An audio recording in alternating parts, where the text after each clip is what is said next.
All right, I'm putting in my other set of jaws, and for those of you who may have seen the rubber bands sitting up there, I use these to put my jaws in, at least to help me.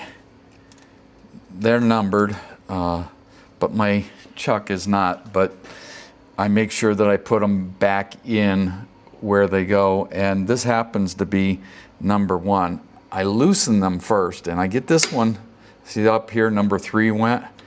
I go over here until I get the next one to jump. Now 2 went, and I get over to number 1.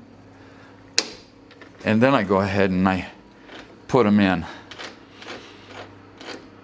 And that saves me from fumbling around with my hands and making sure that they're timed correctly. Must have got some chips down in there. Should have cleaned it out better.